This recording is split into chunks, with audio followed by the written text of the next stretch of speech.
Hello guys, in this video I will try to explain about translocation। तो सबसे पहले हम ट्रांसलोकेशन को देखते हैं। ट्रांसलोकेशन कुछ भी नहीं है, हम क्या करते हैं इसमें केवल एक पार्ट से प्लांट के अंदर एक पार्ट से सेकंड पार्ट तक अपना जो फूड मटेरियल है उसको भेजने का काम करते हैं। तो इसी को मैंने समझाया translocation the movement of food from photosynthetic leaves to other organ of the plant is known as translocation. यहाँ हम लीव्स के थ्रू खाना भेज रहे हैं अदर ऑर्गन्स तक प्लांट्स के, इसे हम ट्रांसलोकेशन कहते हैं। ट्रांसलोकेशन में जो फूड है वो ट्रांसफर होता है from green cells to non green cells. यहाँ ग्रीन सेल्स के लिए हम उन सेल्स की बात कर रहे हैं जिसमें फोटोसिंथेसिस होता है, वहीं नॉन ग्रीन के अंदर हम रूट्स और आपके स्टेम की बात कर रहे हैं। नॉन ग्रीन मतलब आप समझ सकते हैं जो कि फोटोसिंथेसिस में हेल्प नहीं करते प्लांट्स की। जो मैं आपको कह रहा हूँ आप सुनते जाएंगे तो आपको और अच्छे से समझ में आता जाएगा। तो नॉन ग्रीन सेल्स को ये खाना पहुँचाते हैं। तो इस ट्रांसलोकेशन में हम ये कह सकते हैं कि प्लांट्स में जो लीव्स हैं वो ए पार्ट हम मान लेते हैं और बाकी रूट्स जो होती हैं उनको हम बी पार्ट मान लेते हैं। तो ए पार्ट से मतलब लीव्स खाना बना रही हैं और खाना रूट्स तक जा रहा है। रूट्स और स्टेम वगैरह जहाँ पर भी आपकी ये कार्बोहाइड्रेट और मतलब शुगर की जो ज़रूरत है वो लीव्स के थ्रू पूरी हो रही है। तो हम आगे बात करते हैं, इसके बाद डायग्रामेटिक समझाऊंगा, इसमें आपको और अच्छा समझ में आएगा। तो देखिए कि हमने बात करी कि ग्रीन सेल्स खाना हमारा ट्रांसफ़र करती है नॉन ग्रीन सेल्स तक, और नॉन ग्रीन सेल्स यहाँ पर स्टेम है, रूट है। अब क्या होता है कि ये जो सेल्स हैं ग्रीन सेल्स और नॉन ग्रीन सेल्स, मैं अगर यहाँ पर बात करूँ तो ग्रीन सेल और इधर आगे जा रहा है नॉन ग्रीन सेल तक।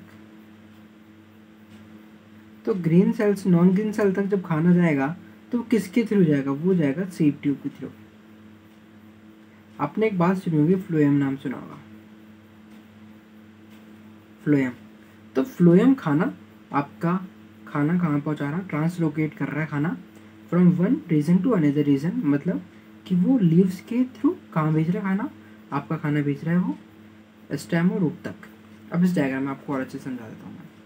देखिए मैंने बहुत अच्छे समझाने की कोशिश करी है कि ट्रांसलोकेशन में एक चीज़ सोर्स का काम करती है, मतलब बनाने का, और एक सिंक का।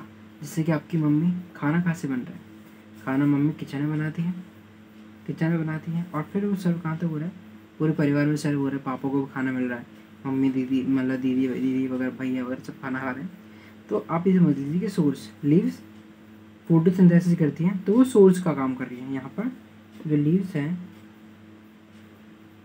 वो फोटोसिंथेसिस का काम कर रही है, वहीं सिंक सॉरी लीव्स की स्पेलिंग यहाँ गलत होगी, LEAVES, लीफ है वो फोटोसिंथेसिस से काम कर रही है। वहीं सिंक का आपका काम कर रहे हैं कौन? आपका सिंक कर रहे हैं रूट और स्टेम। शूट वगैरह तक खाना जाएगा। तो अब आगे और बताऊंगा, इसको डिस्क्राइब करूँगा, और पहले इस डायग्राम को देखिए। मैंने दिखाया है कि जो लीव्स हैं ये फोटोसिंथेसिस शो करेगी, और फोटोसिंथेसिस क्या कर रखा है मैंने यहाँ पर, देखिए photosynthesis occur on this side, यहाँ पर फोटोसिंथेसिस होगा। और फोटोसिंथेसिस जब होगा यहाँ पर तो ये क्या होगा? ये प्रोड्यूसर ऑफ फूड है, मतलब फूड के प्रोड्यूसर है, फूड बना रहे हैं ये। वहीं आपके ये रूट्स हैं और स्टेम है, तो रूट और स्टेम है वो सिंक का काम करते हैं, ये स्टेम भी इसका काम करे। इसका सिंक कंज्यूमर सेल्स हम कह सकते हैं, ये खाने को कंज्यूम करती है। और सीव ट्यूब आपका मैंने आपको बताया कि फ्लोएम होता है। एक आपको बात अच्छे से बताना चाहता हूँ कि जाइलम होता है और एक फ्लोएम होता है। जाइलम फ्लोएम मैं जानता हूँ कि आपको मालूम होगा कि क्या होता है। ये होते हैं वेस्कुलर बंडल। वेस्कुलर बंडल इसलिए कहते हैं क्योंकि इसमें जो सेल्स है वो काम क्या करती है? वेस्कुलर सिस्टम का काम करती है, मतलब खाना और पानी पहुँचाने का। तो अब आपको कैसे याद रहेगा? क्योंकि क्या होता है हम जाइलम फ्लोएम में कन्फ्यूज हो जाता है कि जाइलम क्या काम करते हैं, फ्लोएम क्या काम करता है। तो मेरा काम आपको ये है कि आपको तरीका बताना है किस तरह से आप याद सकते हो। देखिए फ्लोएम में अपन क्या कहते हैं? फ्लोएम या कुछ लोग फाइलम भी कहते हैं, फ्लोएम भी, मतलब सबका अपना अपना होता है कहने का। तो फ्लोएम में एफ की मतलब एक प्रोनाउंसिएशन हम करते हैं तो एफ का एक्सेंट आ रहा है, तो एफ का मतलब हम समझ सकते हैं एफ से फूड। तो अब अगली बार आप कभी याद रखोगे ना फ्लोएम खाओगे, तो फ्लोएम में सीधा आपको ध्यान आएगा कि फूड। तो ये जाइलम जो है ये तो वाटर ट्रांसफर कर रहा है, वाटर ट्रांसफर करता है फ्रॉम, कहाँ से ट्रांसफर करेगा, वाटर इसमें उल्टा होगा। देखिए वाटर कहाँ जाएगा, रूट से लीफ तक होता है ना। बट जब खाना है, खाना उल्टा आता है, खाना लीफ से कहाँ आ रहा है, रूट तक आ रहा है।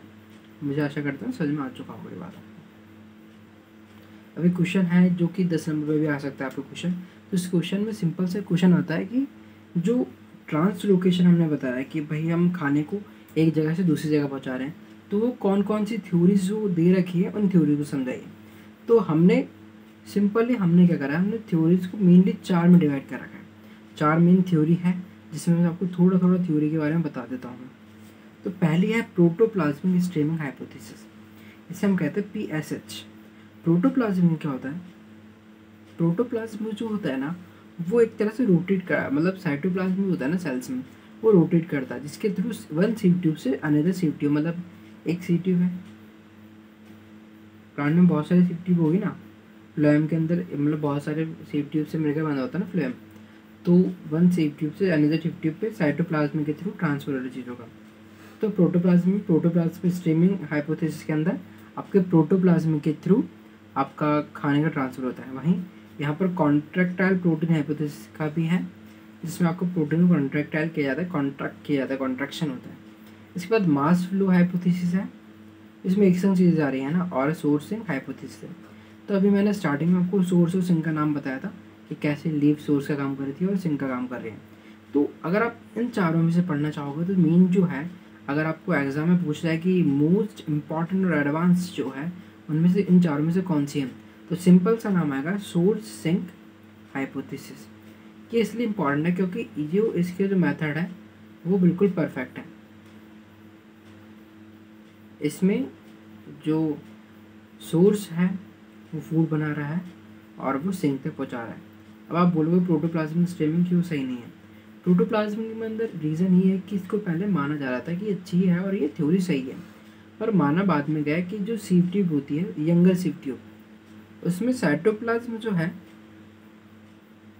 साइटोप्लाज्मिक स्ट्रीमिंग या फिर हम प्रोटोप्लाज्मिक स्ट्रीमिंग वो ज़्यादा होती है। यंगर सीव ट्यूब में प्रोटोप्लाज्मिक स्ट्रीमिंग ज़्यादा होती है, मतलब मैंने बता रहा हूँ यंगर सीव ट्यूब में YS मैंने यहाँ लिखा है, यंगर सीव ट्यूब में आपका प्रोटोप्लाज्मिक स्ट्रीमिंग सबसे ज़्यादा होती है।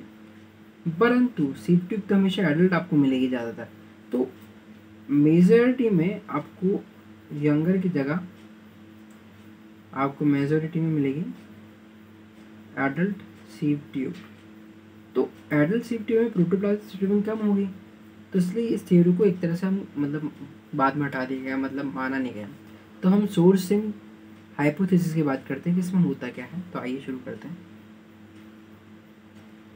तो देखिएगा मैंने एक बहुत अच्छा डायग्राम बना रखा है, इस डायग्राम में आपको समझाना चाहूँगा कि इस तरह से क्या हो रहा है। तो मैंने लिखा है most modern acceptable theory is sourcing hypothesis. तो सोर्सिंग हाइपोथेसिस को इसलिए माना गया है सही क्योंकि इसमें जो भी बातें कही गई थी वो सारी सच्ची कही गई थी। इसमें आपको ऑस्मोटिक पोटेंशियल भी यूज़ किया गया है, इसमें ऑस्मोटिक पोटेंशियल का भी आपको यूज़ बताया जाएगा। इसमें आपको हाइड्रोस्टेटिक प्रेशर क्या होता है वो भी किस तरह से उसका यूज़ है, किस तरह से फोटोसिंथेसिस रेट और आपकी ट्रांसलोकेशन रेट दोनों एक दूसरे पर डिपेंडेंट कैसे करती है, रिलेशन आपको इसमें बताया जाएगा। तो इसमें सारी चीज़ें फैक्चुअल बातें होती हैं। तो फैक्चुअल बातें होने के कारण ये थ्योरी इंपॉर्टेंट हो जाती है। तो पहले समझते हैं कि सोर्स क्या है और सिंक क्या है। सोर्स का मतलब मैंने आपको पहले बताया था, जो चीज़ें खाना प्रोड्यूस कर रही हैं। तो यहाँ सोर्स कौन है, ये लीव्स है। मैंने लिखा है फोटोसिंथेटिक है लीव्स, और ये एक्ट एज ए सोर्स क्योंकि ये खाना प्रोड्यूस करती हैं। वहीं आपका सिंक एक तो रूट हो गया और आपका एक शूट, या फिर आपका कोई फ्रूट वगैरह भी लगा है तो वो भी, मतलब हम भी कह सकते हैं सिंक सारे वो पार्ट हैं पत्तियों को छोड़कर। यहाँ सोर्स केवल एक चीज़ है, वो है ग्रीन लीव्स। और ग्रीन लीव्स क्यों है, क्योंकि ग्रीन लीव्स फोटोसिंथेसिस के थ्रू खाना बना रही है। तो हमारी इस थ्योरी में सबसे मेन चीज़ है कि खाना बन रहा है, और खाना बनने का मतलब है कि वो खाना बन रहा है तो सब में बटेगा। तो स्टार्ट करते हैं। जैसे मैंने आपको एग्जांपल दिया है कि आपकी मम्मी खाना बनाती है, और आपकी मम्मी खाना बनाती है तो क्या होता है, सारे घर में बटता है। तो आप समझ लीजिए सोर्स कौन है, आपकी मम्मी। तो आपकी मम्मी घर की पत्ती है। वहीं आपके पापा, कहते हैं ना पापा हमारे रूट होते हैं घर की, मतलब घर की एक कैसे जड़ है, हमारे घर की बेसिस है।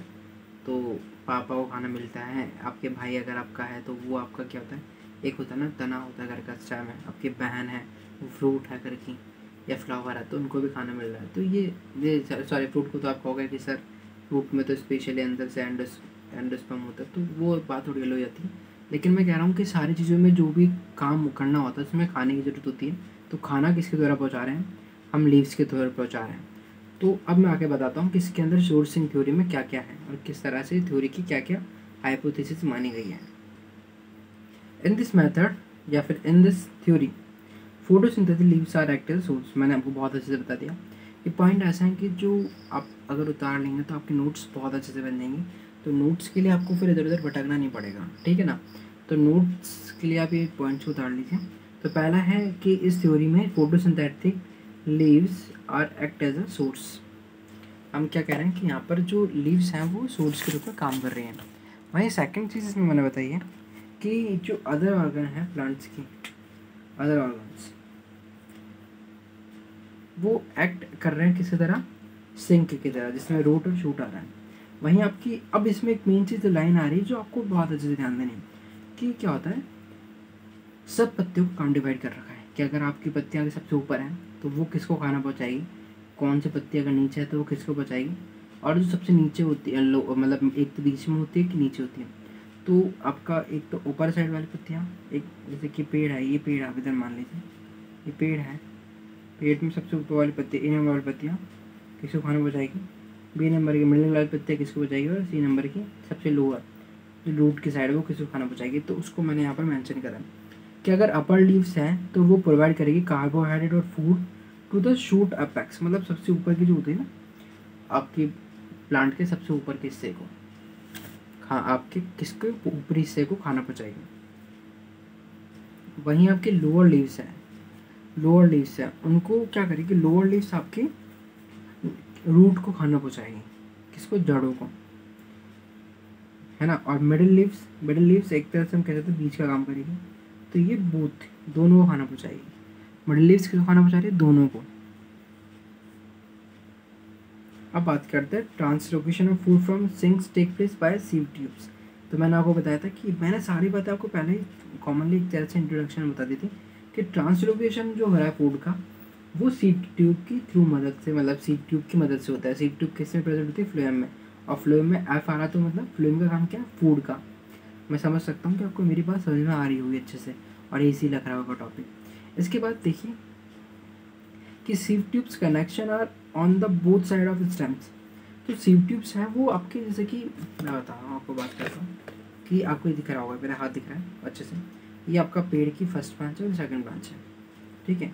यहाँ पर छोटी छोटी सीव लगी है, लीफ आपको दिख नहीं रही, कोई बात नहीं, और ये ब्रांच है।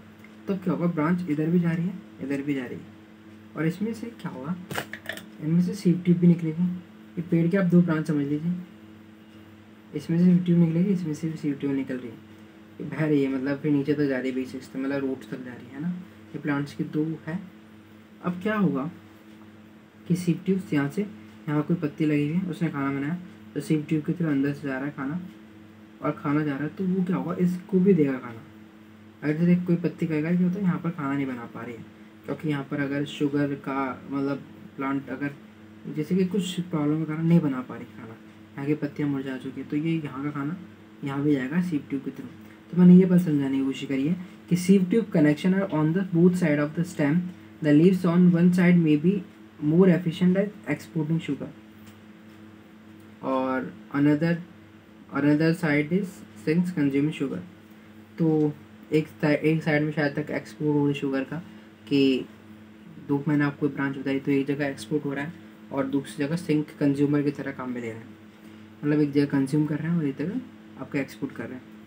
और इसके बाद एक पॉइंट है during translocation of sugar from source to sink the sugar synthesis in the source.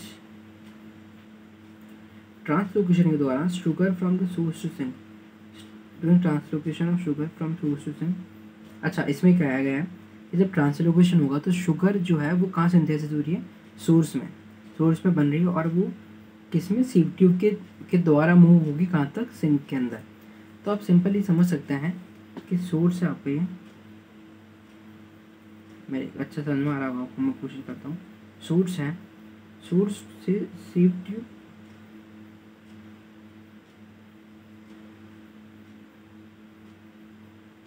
Sink में पहुँच रहा है खाना, सोर्स से सीव ट्यूब तक, और सोर्स क्या सिंथेसाइज कर रहा है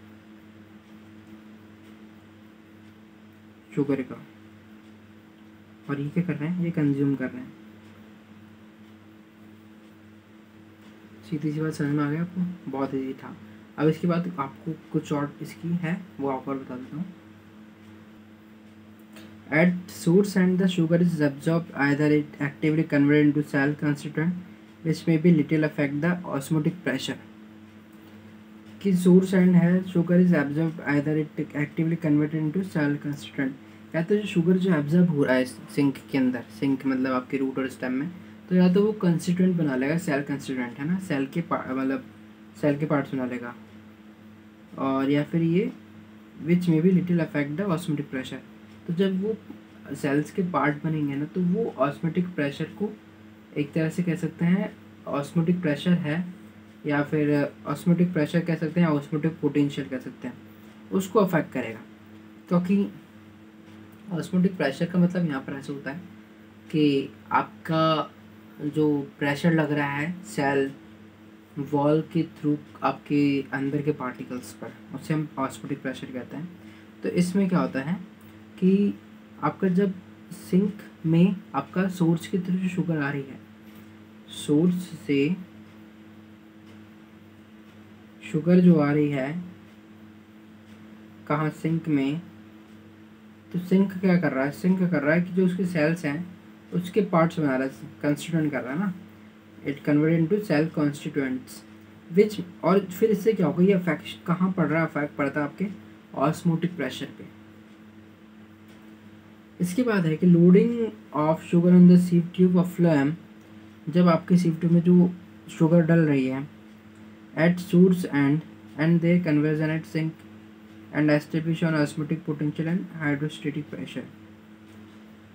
ये क्या करते हैं, आपके सोर्स से जो शुगर आ रही है सिंक तक, ये एस्टेब्लिश करते हैं osmotic potential and hydrostatic pressure को। मतलब ये एक तरह से आप कह सकते हैं कि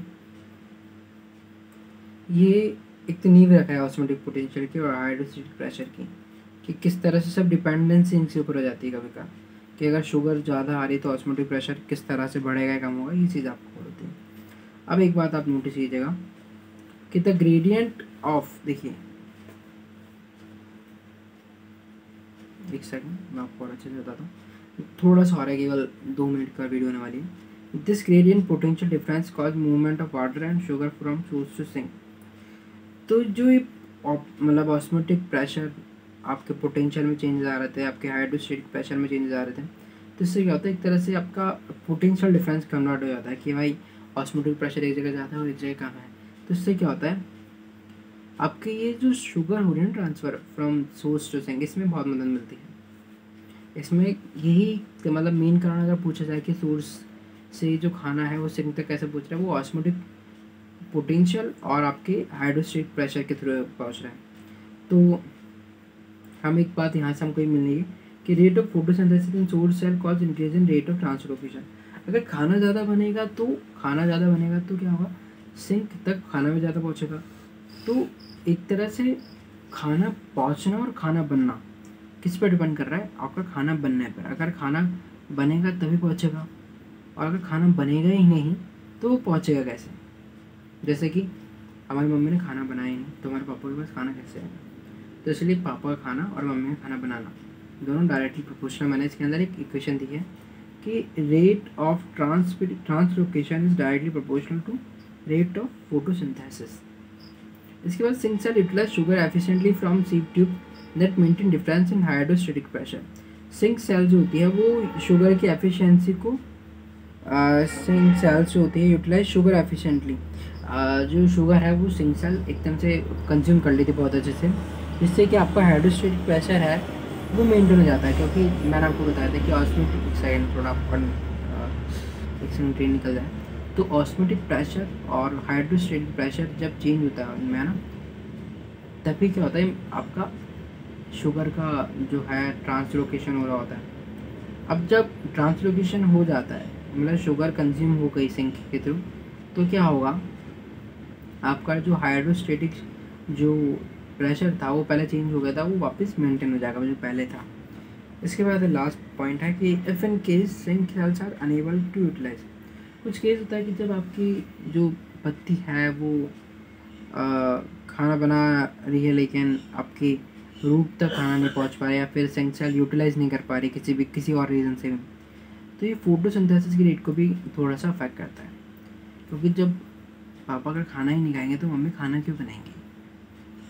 वो बोलेंगे भाई अगर आपने कल 4 रोटी बनाई थी मैंने और आपने 4 रोटी कल खाई नहीं है, पति देव को ऐसा कहेंगी, तो बोलेगी आज आपकी रोटी नहीं बनाऊंगी। तो ऐसा इसमें होता है कि in case of sink cells are unable to utilise the sugar, जब पापा खाना बंद कर देंगे, मतलब जब आपके रूट या स्टेम में से खाना यूटिलाइज नहीं होगा, then rate of photosynthesis decrease, मतलब एक तरह से हम कह सकते हैं डिक्रीज हो जाएगी। तो ओवरऑल आपको समझ में आ चुका कि इसमें हमने ट्रांसलोकेशन आपको क्या क्या बताया। अगर आपको मेरी वीडियोस पसंद है और आ रही है, समझ में आ रही चीज़ें, और आप कुछ टॉपिक समझना चाहते हैं, तो आप प्लीज़ कमेंट सेक्शन में कमेंट कर सकते हैं, और हमारे चैनल को प्लीज़ सब्सक्राइब कीजिएगा। जय हिंद, जय भारत।